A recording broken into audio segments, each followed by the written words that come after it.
Passons au système non isolé. On a déjà vu qu'un système est non isolé s'il échange une certaine quantité d'énergie avec son environnement. En termes de la quantité de mouvement, on peut dire que dP égale à la somme des forces dt.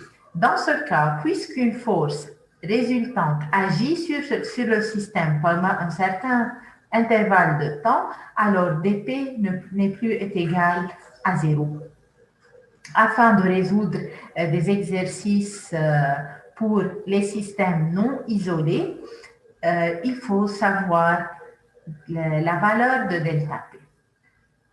Comment on détermine la valeur de delta P? On peut appliquer la deuxième loi de Newton, mais maintenant, on va considérer que la somme des forces extérieures n'est pas nulle, mais on a une force extérieure qui agit sur notre système pour un certain temps delta T. Alors, si on applique la deuxième loi de Newton, la somme des forces elle est égale à dP sur dt, comme on a vu dans la section 9.1.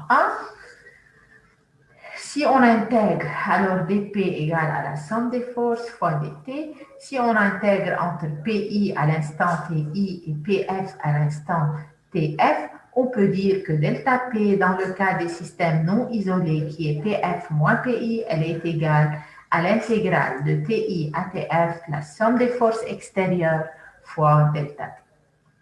Cette quantité intégrale de TI à TF de la somme des forces extérieures fois delta T est appelée l'impulsion.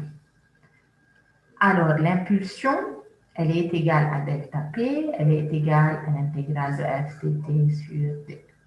Si une seule force s'exerce sur la particule, alors on remplace la somme des forces par F.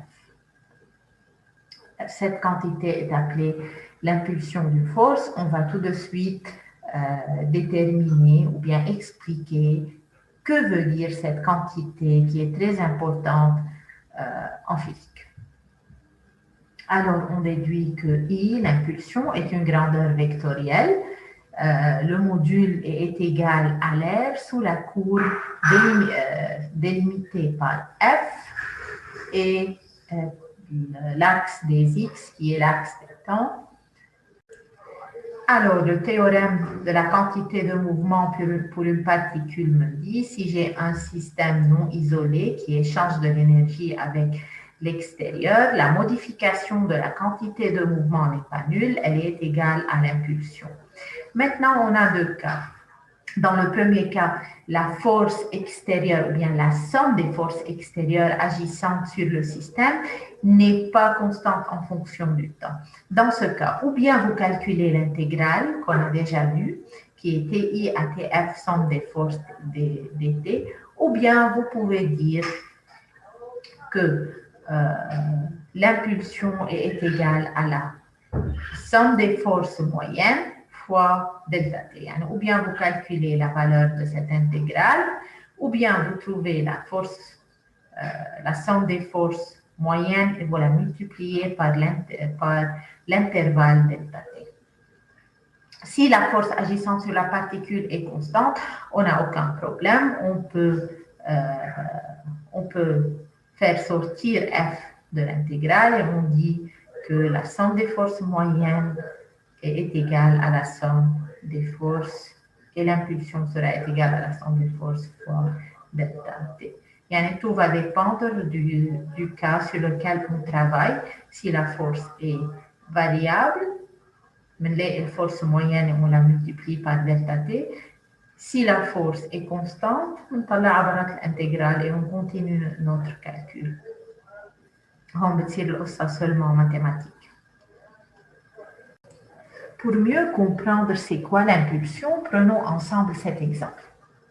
À l'occasion d'un test d'impact, une voiture ayant une masse de 1500 kg frappe un mur qu'on montre la figure. Le vecteur vitesse initiale et le vecteur vitesse finale de la voiture sont donnés. VI égale 15 mètres par seconde à au moins 15 mètres par seconde. Là, la voiture se dirige dans cette direction. Elle entre en choc avec le mur et elle rebondit avec une vitesse de 2,6 mètres par seconde.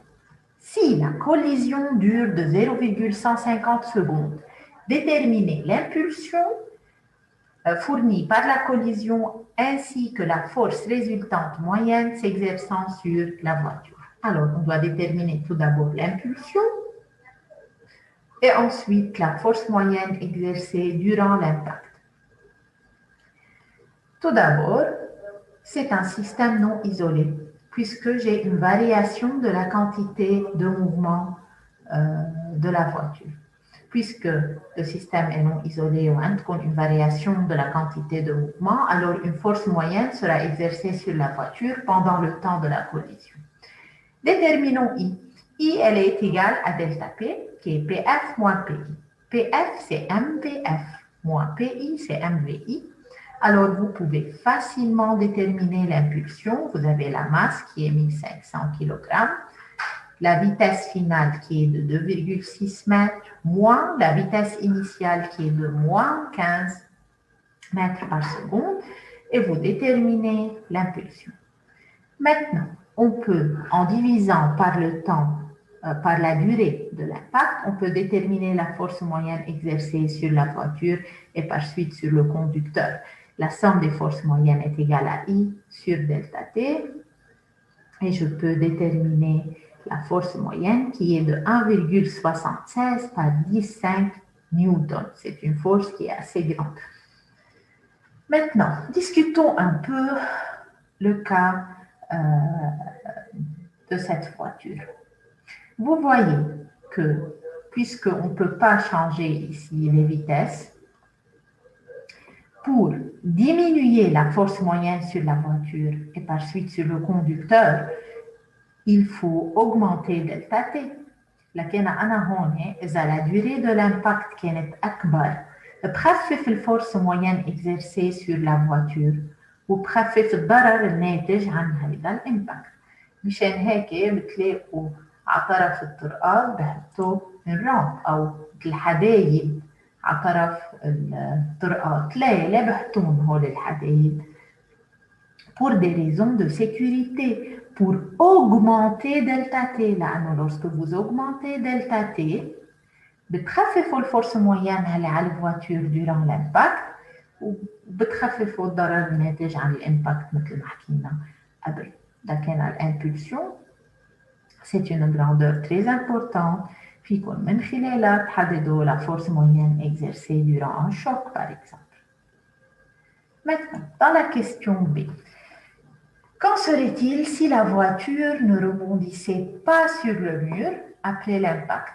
Supposons que le vecteur vitesse finale de la voiture est égal à 0 et que la durée de l'impact demeure la même, il y a 0,150 secondes. Cela signifierait-il que la force résultante agissant sur la voiture est plus élevée ou moins? Si vous avez maintenant le même cas précédent, la voiture entre en choc avec le mur et elle s'arrête, elle ne rebondit pas vers l'arrière. Est-ce que la force moyenne exercée sur la voiture serait plus grande ou plus petite? Déterminons I. I est égal à delta P. PF est égal à 0, la VF est égal à 0, moins PI, اللي هي MVI. En divisant par delta T, on détermine la somme des forces moyennes qui est égale à 1,5 par 10,5 mètres par seconde. Si on compare les deux valeurs, 1,76 et 1,5, on peut dire que si la voiture s'arrête, alors la force moyenne exercée sur la voiture sera plus faible.